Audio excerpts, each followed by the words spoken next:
BFM TV face à face. Apolline de Malherbe. Il est 8h32 et vous êtes bien sur RMC et BFM TV. Bonjour Éric Zemmour. Bonjour. Merci d'être dans ce studio pour répondre à mes questions. Vous êtes le président du parti Reconquête, vous êtes ancien candidat à l'élection présidentielle. Votre tête de liste pour les élections européennes, c'est Marion Maréchal. Je voudrais d'abord qu'on parle de ce qui s'est passé hier, évidemment. À 11h, un convoi pénitentiaire est attaqué. Péage au niveau d'Incarville dans l'Eure. 2 agents pénitentiaires sont morts, 3 sont blessés. Le détenu Mohamed Amra est en fuite, les attaquants du convoi également. C'est une véritable traque. Le ministre de l'Intérieur vient d'affirmer que tous les moyens étaient mis en œuvre pour tenter de retrouver les auteurs de ce crime ignoble. Voilà les mots également du ministre de la Justice. Votre réaction, Éric Zemmour? Et d'abord, avant tout, je voudrais transmettre mes pensées et mes sentiments pour les familles de ces 2 gardiens de prison. Une, je sais, était enceinte de 5 mois. L'autre femme avait 2 enfants dont l'un devait fêter son anniversaire ces jours-ci. Donc je voudrais dire mon émotion pour ces gens. Et vous savez, je connais bien les agents de la pénitentiaire. J'ai beaucoup dialogué avec leurs représentants syndicaux pendant la présidentielle, pendant la campagne. Et on en parlera après, j'imagine, mais de leur travail, de ce que c'est devenu leur travail. Mais d'abord, je voudrais dire ça. Ensuite, je voudrais dire que vous avez vu, tout comme moi, et tout comme vos téléspectateurs, les images. Terrible. En vérité, on n'est pas dans de la délinquance, on est dans une attaque de guerre, de guérilla. Vous avez vu comment ils sont vêtus, vous avez vu leurs armes, vous avez vu leur mode opératoire, c'est un traquenard, vous l'avez dit. Ils sont tombés dans une embuscade. On est dans une opération de guérilla. Et moi, je pense que ce n'est pas innocent, le mode opératoire, la forme, etc. C'est-à-dire, qu'est-ce qu'il dit? D'ailleurs, les mots ont été très forts, utilisés par la procureure de la République hier, qui elle-même parlait quasiment d'assassinat. C'est-à-dire que les 3 agents ont été véritablement visés. Ils n'ont même pas pu se défendre. C'est pour ça que je parle de guérilla. C'est des opérations de guérilla. On a connu ça dans l'histoire. C'est-à-dire qu'on s'en prend à des agents de l'État, du pays, parce que je pense que... Vous savez, ça fait longtemps que je fais cette analyse. Nous sommes dans une situation de quasi-guerre civile.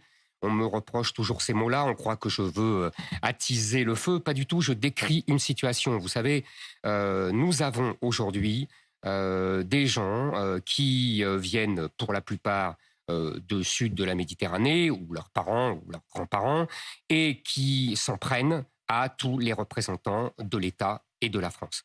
Nous sommes dans une véritable guerre qui nous est menée sur notre sol. Et à part ça, si vous voulez, toutes les violences que nous connaissons, du simple vol, des viols, de trafic de drogue, des meurtres, sont ce que j'appelle, moi, le djihad du quotidien. Pour bien montrer, si vous voulez... Je veux comprendre. Allez-y. Ce qui s'est passé hier, l'objectif était... Au départ, de libérer leurs camarades. Bien sûr. On est bien d'accord. Évidemment.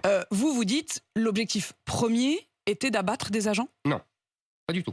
Je dis, l'objectif premier, initial, c'est de libérer ce caïd de la drogue, Mohamed Amra. Évidemment. Mais notre rôle, c'est d'essayer de comprendre ce qui se passe. C'est d'essayer de comprendre pourquoi ils font ça, au-delà de la simple cupidité, qui existe, évidemment. Vous savez...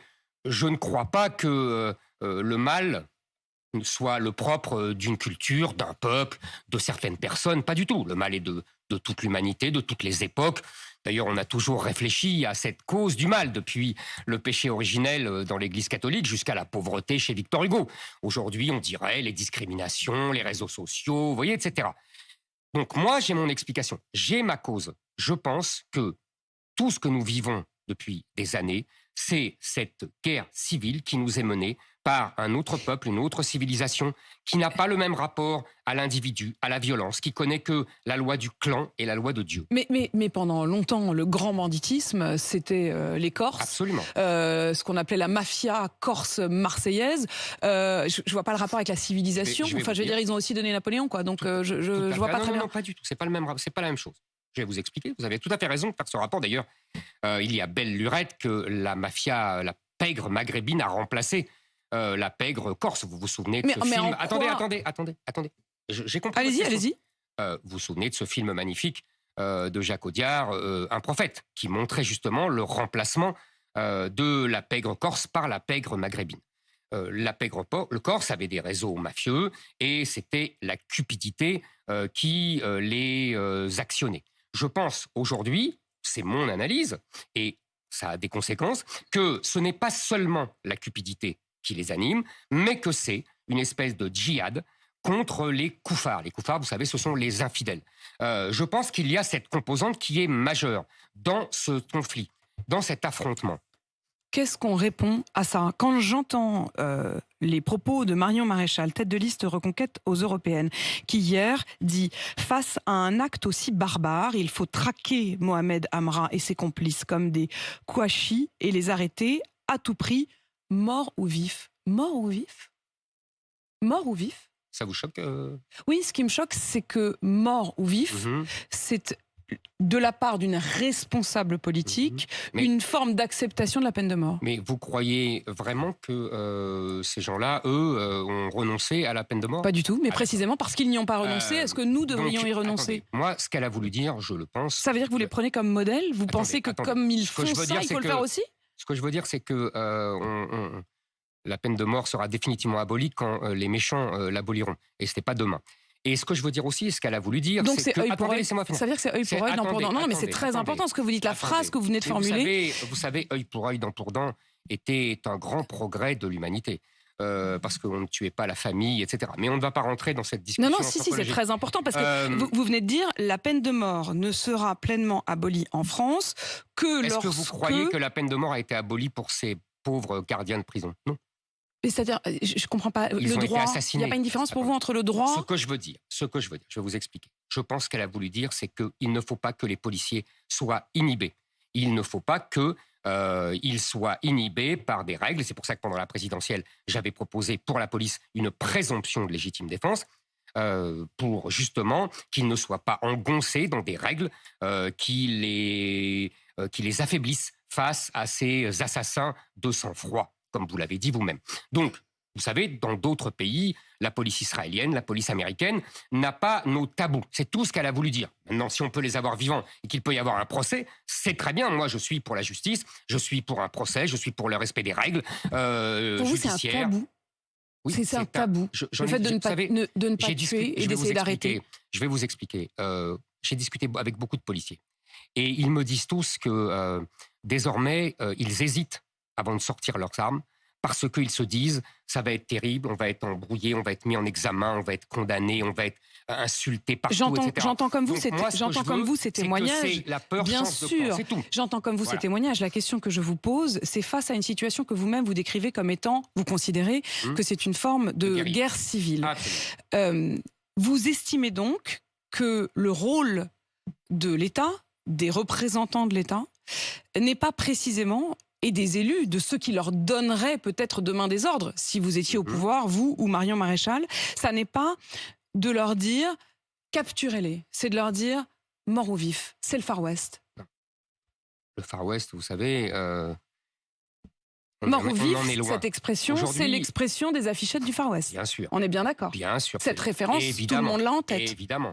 Mais donc pour vous, je vous ai répondu. Ce que je veux dire, c'est qu'il ne faut pas être inhibé. C'est tout ce que j'ai dit. Et je vous répète que s'il doit y avoir un procès, c'est très bien. Non, c'est très différent. Important. Je vous répète, Zemmour, vous êtes très attentif aux mots. Il y a des polices dans le monde qui sont moins inhibées que les nôtres. Et c'est ce que j'ai compris de mes discussions avec les policiers. Et je pense que les voyous, les djihadistes, parce que pour moi, ce sont des djihadistes, en profitent et méprisent la police française parce que justement, elle est inhibée. Moi, je ne veux pas que la police française soit méprisée. Je ne veux pas qu'elle soit tuée parce que justement, elle n'a pas eu assez d'audace. Mais vous ne faites pas que désinhiber. En disant, lorsqu'on est responsable politique, lorsqu'on est candidate à l'élection, en l'occurrence les élections européennes, et qu'on dit mort ou vif, ça veut dire qu'on donne une sorte d'autorisation à cela. On est un responsable. On ne va pas faire l'émission là-dessus.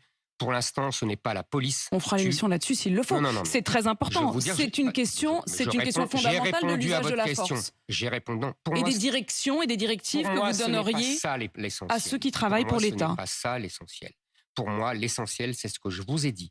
C'est-à-dire que nous avons... Oui, mais de manière un peu aujourd'hui... glissante, vous glissez quand même Non, pas l'idée du tout. que la peine de mort, au fond... Non, mais on ne va pas reprendre, on a déjà eu cette conversation ici. Bah oui, mais vous la remettez vous-même. C'est Mais pas moi qui ai du écrit tout. mort ou vif. Hein. Moi non plus. J'ai C'est pas l'impression moi. d'ailleurs que vous soyez très à l'aise. Vous l'auriez pas dit comme ça. Non, mais chacun a ses mots, vous savez très Voilà. bien. Vous auriez pas dit mort ou vif. J'aurais peut-être pas dit mort ou vif, mais peu importe. En vérité, je vous explique ce qu'elle a voulu dire. Et voilà, ce qu'elle a voulu dire, c'est que moi, pendant la présidentielle, j'ai dit présomption de légitime défense. Voilà, on va pas, vous essayez pas d'opposer Marion Maréchal à moi. On a chacun son style, chacun ses expressions. Il n'empêche que, sur le fond, nous sommes d'accord. Parlons également du rapport qui a été remis hier, le rapport des sénateurs, après une enquête de 6 mois sur le trafic de drogue en France. Ce rapport, et concomitance de l'actualité, a été remis le jour même de cette attaque du convoi. Et dans ce rapport, les sénateurs disent qu'aujourd'hui, la France est véritablement gangrénée par ce trafic de drogue. Parmi les solutions qu'il propose, il y a notamment la saisie systématique des biens des narcotrafiquants, la lutte contre les flux financiers issus du trafic de stupéfiants et la confiscation des avoirs criminels qui constituent le nerf de la guerre contre le narcotrafic. Est-ce qu'il faut le faire et est-ce qu'il faut le faire tout de suite? Oui, c'est un minimum. Je vais vous dire. D'abord, pour vous donner l'exemple de ce que je vous ai dit tout à l'heure, c'est-à-dire que je pense que tout cela, il faut le remettre en permanence dans le cadre d'une guerre qu'on nous mène, d'une guerre de civilisation qu'on nous mène, un djihad du quotidien. Ce n'est pas la première fois que la drogue sert à asservir un peuple par un peuple étranger. Vous savez, au XIXe siècle, les Anglais ont imposé par la guerre aux Chinois de consommer de l'opium, alors que le gouvernement chinois voulait l'interdire. Ça s'appelait la guerre de l'opium. Là, c'est exactement le même type de guerre qui nous est menée, premièrement. Deuxièmement, vous savez, il y a aujourd'hui le double de points de deal en France que de McDonald's. Et pourquoi il y en a partout? Parce que Emmanuel Macron a répandu l'immigration partout en France.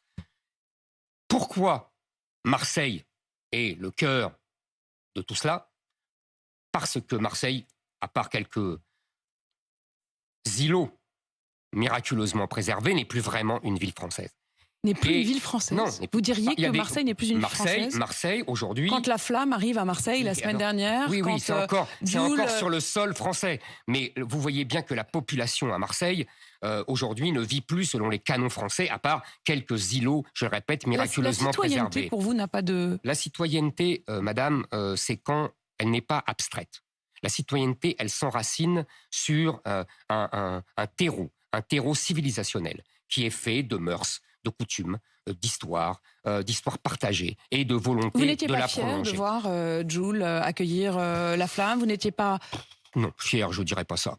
Non, ça ne m'a pas rempli de fierté. Et revenons à nos sujets. Il faut mener une guerre à la drogue, puisque la drogue sert de guerre à la France. Moi, je dirais d'abord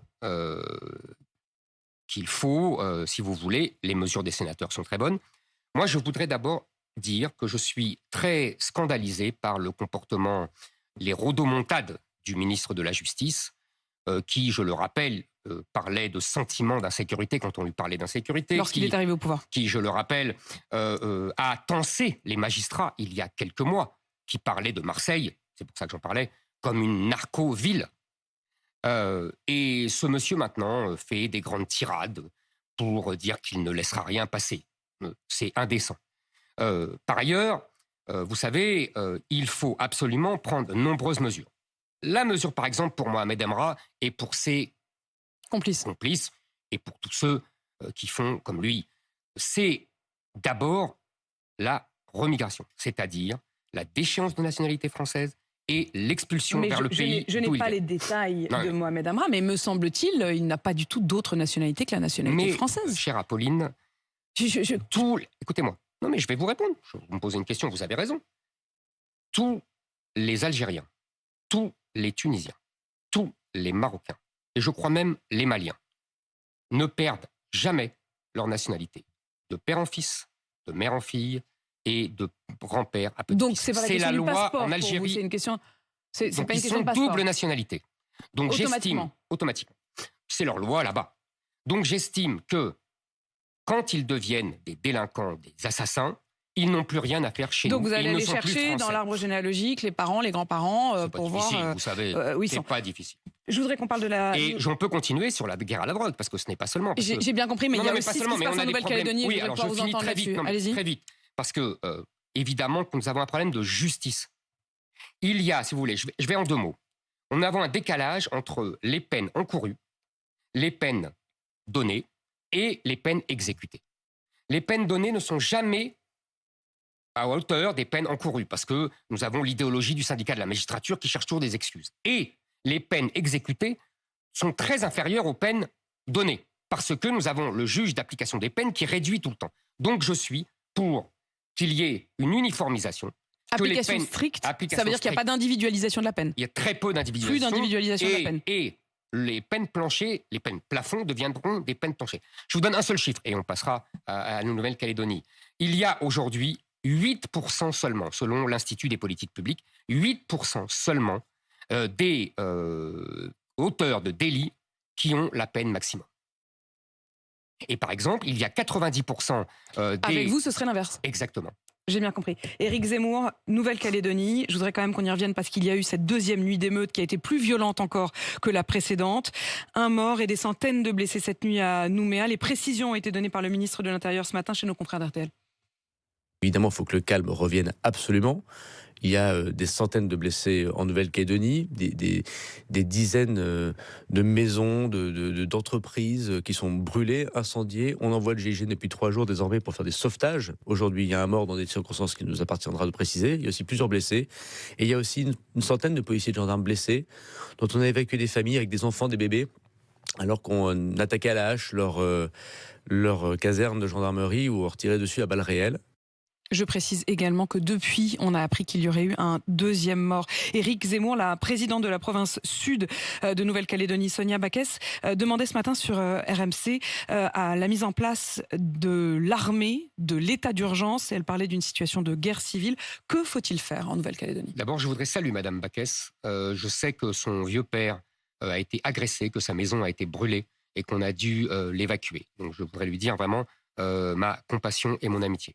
Deuxièmement, vous savez, il faut comprendre le contexte. Il y a eu 3 référendums entre 2018 et 2021. À les 3 reprises, les néo-calédoniens ont dit qu'ils voulaient rester dans la France.